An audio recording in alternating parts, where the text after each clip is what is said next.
শুনবেন সংবাদ শিরোনাম। দেশজুড়ে ভয়াবহ ভূমিকম্প, পুরান ঢাকার বংশালে এলাকায় ভবনের দেশে ৩০ বছরের মধ্যে সবচেয়ে শক্তিশালী ভূমিকম্প।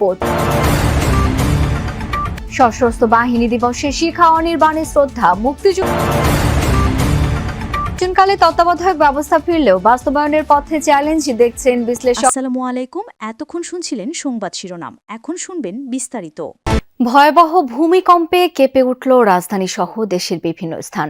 এই ভূমিকম্পের মাত্রা ছিল ৫.৭। আবহাওয়া দপ্তর জানিয়েছে এর উৎপত্তিস্থল নরসিংদীর মাধবদীতে। স্থানীয় সময় সকাল 10:40-এর দিকে এই কম্পন অনুভূত হয়। ভূপৃষ্ঠ থেকে মাত্র 10 কিলোমিটার গভীরে ছিল এর উৎপত্তিস্থল, ফলে তীব্র শক্তিতে কম্পন আঘাত হানে। ভূমিকম্পের আঘাতে এখন পর্যন্ত ঢাকায় ৩ জনের মৃত্যুর খবর পাওয়া গেছে। রাজধানী থেকে উৎপত্তিস্থল খুব কাছেই হয় ঢাকাতে তীব্র কম্পন অনুভূত হয়। বিভিন্ন স্থানে বেশ কিছু ভবন হেলে পড়ার খবর পাওয়া গেছে। আতঙ্ক ছড়ায় সাধারণ মানুষের মাঝে। এ সময় ঘরবাড়ি, অফিস এবং ব্যবসা প্রতিষ্ঠান ছেড়ে বাইরে বের হয়ে আসেন লাখো মানুষ। সাম্প্রতিক সময়ের মধ্যে বাংলাদেশে এটি অনুভূত হওয়া সবচেয়ে শক্তিশালী ভূমিকম্প। হঠাৎ করে ব্রিজ কাঁপতেছে, উপরে তাকায় দেখি যে বিল্ডিং টিল্ডিং সব কাঁপাকাঁপি শুরু করছে। আমরা প্রথমে বুঝতে পারি নাই, তো কিছুক্ষণ 10 সেকেন্ড পরে দেখি যে আমি সহ কাঁপতেছি। হঠাৎ করে দেখি যে মাটি কাঁপতেছিল আর অনেক জোরে। তখন আমরা সবাই এলোমেলো, যে যার মতো চলে গেছি। প্রচন্ড ঝাঁকুনির পরে আর কি আমরা আসলে দিকবিতেল হয়ে সবাই বের হয়ে আসি আর কি। ভয় পেয়েছি, আল্লাহ আমাদের ভাগ্য ভালো রাখছে, আমরা বেঁচে গেছি। যে যেদিক দিয়ে পারছে বের হয়ে চলে আসছে। আমরা ওইখান থেকে যে একজনের গ্লাসটা ভেঙে দিয়েছিল, ওখান থেকে তাড়াতাড়ি যতটুকু সম্ভব হয়েছে আমরা নেমে নিচে আসছে আর কি। খুবই আতঙ্কিত হয়ে আমরা দৌড়াদৌড়ি করে একজন একদিকে আমরা ছুটে শুরু করছি। এত ভয়ঙ্কর ভাবে, আর এই বিল্ডিং এ 36টা ফ্যামিলি থাকে। হ্যাঁ, আমরা সবাই একদম 10 তলা থেকে নিচে নেমে বসে আছি। আমরা তখন হোটেলে নাস্তা খাইতেছি, তখন দেখতেছি খালি কাঁপতেছে আর নাস্তা থুয়ে আমরা সবাই মিলে দৌড় মারছি। রাজধানীর বাইরেও ভূমিকম্পে কাঁপল দেশ। নারায়ণগঞ্জের রূপগঞ্জ ও নরসিংদীতে দেয়াল ধসে প্রাণ গেছে 3 জনের, আহত হয়েছেন কয়েকজন। গাজীপুরে ভূমিকম্পের সময় আতঙ্কে হুড়োহুড়ি করে বের হওয়ার সময় আহত হয়েছেন গার্মেন্টের শতাধিক শ্রমিক। তাদেরকে বিভিন্ন হাসপাতালে চিকিৎসা দেওয়া হচ্ছে।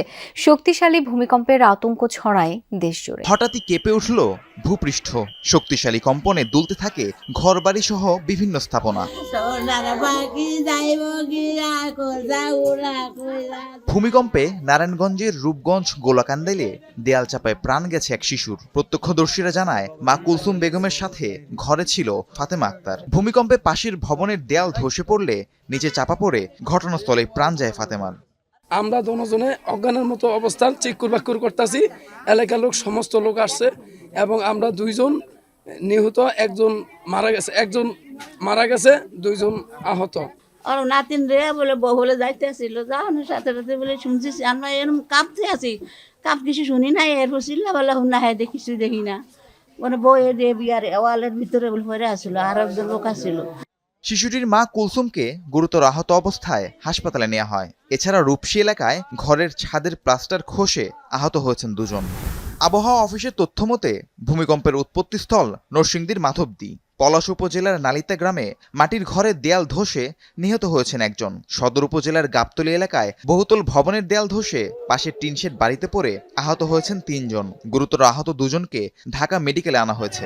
গাজীপুরের শ্রীপুরে ভূমিকম্পে আতঙ্কিত হয়ে গার্মেন্টস থেকে হুড়োহুড়ি করে বের হবার সময় আহত হয়েছেন শতাধিক শ্রমিক। তাদের স্থানীয় বিভিন্ন হাসপাতালে চিকিৎসা দেওয়া হচ্ছে। অনেকটা ভয় পাইছি বলতে লিফটের মতন আপ ডাউন করতেছে। লিফট যেমন উঠলে যেরকম করে না, এরকম আপ ডাউন করতেছে। এরকম বেশি ভূমিকম্প আমি এ পর্যন্ত দেখি নাই। আমি যখন শুরু হয়েছে চা বানাচ্ছিলাম, শুরু হওয়ার পরে আমি বাইরে বেরোয় গেছি। বাইরে যাওয়ার পরে দেখি বিল্ডিং কাঁপতেছে, আমার গার ভিতরে এখনো কাঁপতেছে। হঠাৎ করে দেখলাম অপারেশন থিয়েটারের সবকিছু জিনিস কেঁপে উঠলো। তাৎক্ষণিক আমার স্যার আমাকে বললো সাকিব ভূমিকম্প। পরে আমরা তাৎক্ষণিক অপারেশন থিয়েটার থেকে দ্রুত নেমে চলে আসলাম। আবহাওয়া গবেষণা কেন্দ্র জানিয়েছে এই ভূমিকম্পটি বাংলাদেশে 30 বছরের মধ্যে সবচেয়ে বড় মাত্রার। শক্তিশালী এই ভূমিকম্পে যথাযথ মর্যাদা আর উৎসাহ উদ্দীপনার মধ্য দিয়ে উদযাপিত হচ্ছে সশস্ত্র বাহিনী দিবস।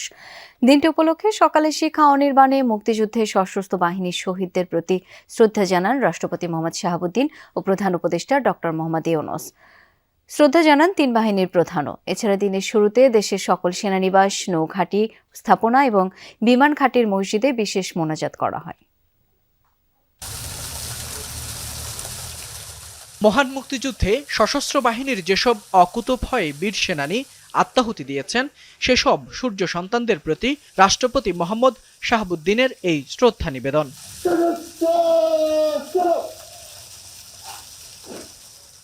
সকালে ঢাকা সেনানিবাসে শিখা অনির্বাণে বীর শহীদদের প্রতি শ্রদ্ধা জানান প্রধান উপদেষ্টা ডক্টর মোহাম্মদ ইউনূস।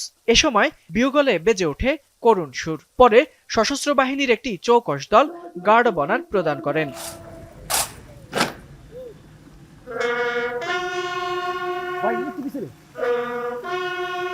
মুক্তিযুদ্ধে শাহাদাত বরণকারী সশস্ত্র বাহিনীর সদস্যদের স্মরণে সেনাবাহিনীর প্রধান, নৌবাহিনীর প্রধান এবং বিমান বাহিনীর প্রধান নিজ নিজ বাহিনীর পক্ষ থেকে শিখা অনির্বাণে পুষ্পস্তবক অর্পণ করেন।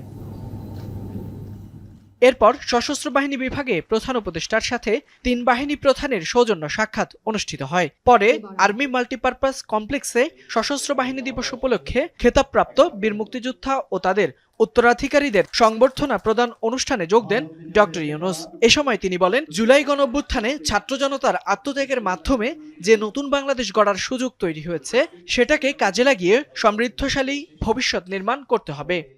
বৈষম্যহীন, শোষণহীন, কল্যাণময় এবং মুক্ত রাষ্ট্রের জন্য যে স্বপ্ন নিয়ে মুক্তিযোদ্ধারা দেশ স্বাধীন করেছিলেন, আমরা তাদের সেই স্বপ্ন পূরণে অঙ্গীকারবদ্ধ। রাজনৈতিক অঙ্গনে নতুন করে শুরু হয়েছে আলোচনা।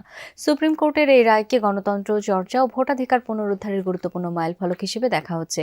তবে তা বাস্তবায়ন প্রক্রিয়া মোটেও সহজ হবে না বলে মনে করছেন বিশেষজ্ঞরা। তারা বলছেন, তত্ত্বাবধায়ক সরকারের রূপরেখা কেমন হবে তা ওই সময়ের বিদায়ী সরকারের উপর অনেকখানি নির্ভর করবে। বিস্তারিত জানাচ্ছেন সহকর্মী তাজনুর ইসলাম। নির্বাচনকালীন তত্ত্বাবধায়ক সরকার ব্যবস্থা পুনর্বহালের পক্ষে রায় দিয়েছে আপিল বিভাগ। ঐতিহাসিক এই রায়ের পর রাজনৈতিক অঙ্গনে শুরু হয়েছে জোর আলোচনা। রায়ে বলা হয়েছে, সংসদ ভেঙে গেলে 15 দিনের মধ্যে দায়িত্ব নেবে তত্ত্বাবধায়ক সরকার। যদিও এটি কার্যকর এবার হচ্ছে না, বরং দেখা যাবে পরের বার অর্থাৎ 14th সংসদ নির্বাচন থেকে। এই ধরনের রায়ের পরে আপনার সংসদে একটা র্যাটিফিকেশনের দরকার হয়। আপনার সংসদে এই সংবিধানের অংশ হিসাবে এই রায়কে কার্যকর করার জন্য সেই র্যাটিফিকেশনটা হয়তো আমাদের সামনে যে আপনার সংসদ আসছে সেই সংসদের পাশ করে এটাকে হয়তো আপনার নতুন করে সংবিধান ছাপিয়ে আপনার আগের অবস্থায় ফিরিয়ে নিয়ে যাওয়া হবে। এই সিদ্ধান্তকে সাধুবাদ জানিয়েছে বিভিন্ন মহল।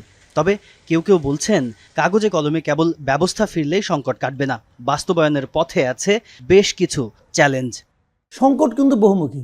সংকট কিন্তু কেবল তত্ত্বাবধায়ক সরকার না, তত্ত্বাবধায়ক সরকারটা কে কায়েম করবে, তার মাথার মধ্যে কি চলছে, সেটি হলো মূল সংকট। তত্ত্বাবধায়ক সরকার আসার আগ মুহূর্তে যে সরকারটা থাকবে তাদের নিয়তের মধ্যে সমস্যা। যদি নিয়ত খারাপ হয় তাহলে এটা আবার সমস্যা তৈরি করবে। সিনিয়র এই সাংবাদিকের শঙ্কা, রাজনৈতিক দলগুলো সমঝোতায় না এলে কাঠামো ফের বিতর্কের জন্ম দিতে পারে। আগামী সংসদে যদি খুবই ব্যালেন্স একটা সংসদ হয়, মানে যদি একটা শক্তিশালী বিরোধী দল থাকে তাহলে হয়তো সেটা খুব ভালোভাবে হবে। আর যদি শক্তিশালী বিরোধী দল না থাকে তাহলে দেখবেন সরকার যে দল যদি একক সংখ্যাগরিষ্ঠতা থাকে তাহলে দেখবেন তারা তাদের মতো করে